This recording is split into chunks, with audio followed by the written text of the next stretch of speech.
নমস্কার বন্ধুরা, আমি প্রণতি। ঘরোয়া উপায় চ্যানেলে তোমাদের সবাইকে স্বাগত। কেমন আছো তোমরা? আশা করি সবাই খুব ভালো আছো এবং সুস্থ আছো। ঘরোয়া উপায় চ্যানেলে আমি ঘরোয়া উপায়ে বিভিন্ন সমস্যার সমাধান কিভাবে করি সেই বিষয়গুলোই তোমাদের সঙ্গে শেয়ার করি। আশা করি তোমাদের উপকারে লাগবে। এই ভিডিওটি দেখে যদি তোমাদের উপকার হয় এবং ভালো লাগে তাহলে লাইক, শেয়ার এবং সাবস্ক্রাইব করতে ভুলো না। পাশে থাকা বেল আইকনটি প্রেস করে দিও নোটিফিকেশন পাওয়ার জন্য। উৎসবের মরশুমে বিয়েবাড়ির অনুষ্ঠানে আমাদের চাই ফ্রেশ লুক, কিন্তু উৎসব অনুষ্ঠানে সারাদিনের ব্যস্ততা ও ঘোরাঘুরির ফলে আমাদের ত্বক তার ঔজ্জ্বল্য অনেক সময় হারিয়ে ফেলে। এর ফলে পরবর্তী সময়ে সাজগোজ করলেও আমাদের সেভাবে আর ফ্রেশ দেখায় না। তাহলে আমরা আমাদের ত্বকের হারানো ঔজ্জ্বল্য চটজলদি ফিরে পাবো কীভাবে? ঘরোয়া উপায়ে। আমাদের কাছে ঘরোয়া উপায় আছে তো। তাহলে আর দেরি না করে দেখে নাও ফ্রেশ লুক বা সতেজ রূপ ফিরে পাওয়ার ঘরোয়া উপায়। আজকের রেমেডিটির সব উপকরণগুলোই রান্নাঘরে কম বেশি সকলেরই থাকে। যেমন ময়দা, আমি এখানে এরকম চামচের 1 চামচ ময়দা নিয়ে রেখেছি, যেটা আমি একটি বাটির মধ্যে নিয়ে নিলাম। এবার নিয়ে নেব কাঁচা হলুদ বাটা। কাঁচা হলুদ বাটাও এখানে এই চামচের 1 চামচ রাখা আছে, এটাও আমি নিয়ে নিচ্ছি। এই কাঁচা হলুদের পরিবর্তে কিন্তু তোমরা গুঁড়ো হলুদও দিতে পারো, তবে গুঁড়ো হলুদে অনেক সময় কালার মেশানো থাকে, তাই হলুদ নির্বাচন করার সময় কিন্তু একটু দেখে শুনে নিতে হবে। আর নিয়ে নেব মধু।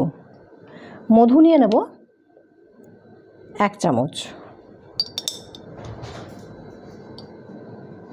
মধুও নিয়ে নিলাম 1 চামচ। আর নিয়ে নেব টক দই। টক দই প্রথমে 1 চামচই নেব, পরে এটা মেশাতে মেশাতে যদি আরও প্রয়োজন হয় তখন আবার নেব। এই মিশ্রণটি খুব বেশি পাতলা হবে না, আবার খুব বেশি ঘনও হবে না।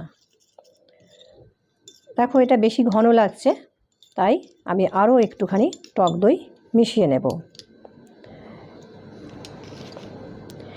এই রেমেডিটি তোমাদের ত্বককে উজ্জ্বল করবে এবং তরতাজা করে তুলবে। খুব ভালো করে মিশিয়ে নেবে যাতে কোনো রকম ডেলা না থাকে।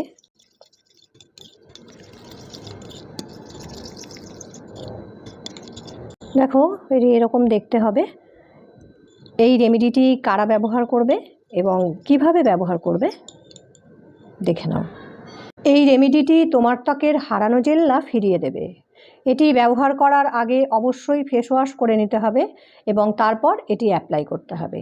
এটি অ্যাপ্লাই করার পর 20 থেকে 25 মিনিট পর্যন্ত ত্বকে রাখতে হবে এবং তারপর শুকিয়ে গেলে জল দিয়ে ভালো করে শুকনো প্যাকটি ভিজিয়ে নিয়ে হালকা হাতে ঘষে নর্মাল জল দিয়ে ধুয়ে নিতে হবে। এটি ড্রাই স্কিনের জন্য খুব উপকারী, তবে যাদের অয়েলি স্কিন তারা মধু ও দইয়ের পরিবর্তে গোলাপ জল ও 1/2 চামচ লেবুর রস মিশিয়ে নেবে, একই উপকার পাবে। ভিডিওটি ভালো লাগলে বা কোনো প্রশ্ন ও পরামর্শ থাকলে কমেন্টে জানিও। আজ এই পর্যন্ত, দেখা হবে পরের ভিডিওয়ে। সবাই খুব ভালো থেকো, সুস্থ থেকো, নিজেদের যত্ন করো, আর উৎসবে অনুষ্ঠানে সবসময় তোমার লুক থাকুক ফ্রেশ বা সতেজতায় পূর্ণ। টাটা।